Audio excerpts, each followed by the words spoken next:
How's it going, you guys?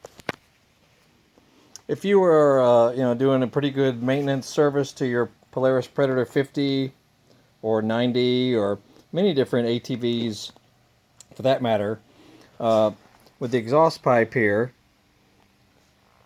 especially if it's been several years since this has been done, make sure you remove the bolts for your exhaust pipe. It should be just a little 10 millimeter on the bottom of your cylinder there.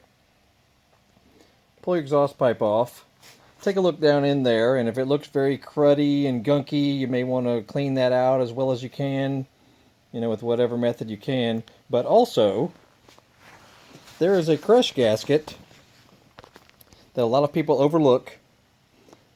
It's right inside here, basically, and you'll have to pry it out, with a good screwdriver, a flathead screwdriver. But you'll pry this gasket out.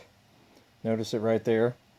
This is actually to be replaced periodically because this is what prevents the exhaust from leaking gases out the at the bottom of the manifold.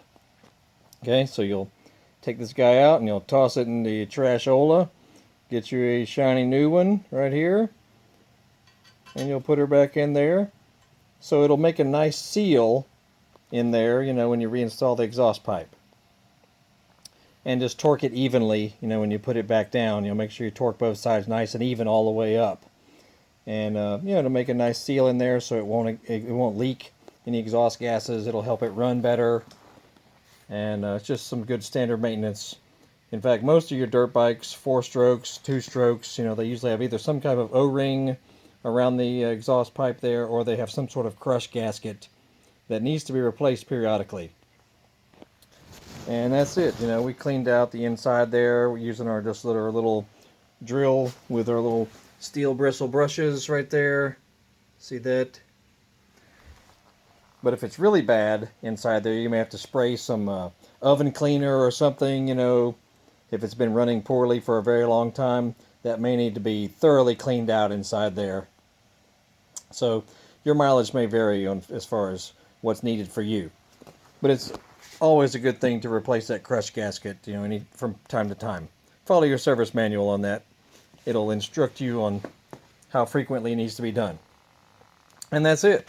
This happens to be a 2004 Polaris Predator 50. We're doing a lot of basic maintenance and fixing a couple things on, some things that were not working at all on it, and this thing had been sitting for quite a while, so we're getting her all back going perfectly, and that was just the next step.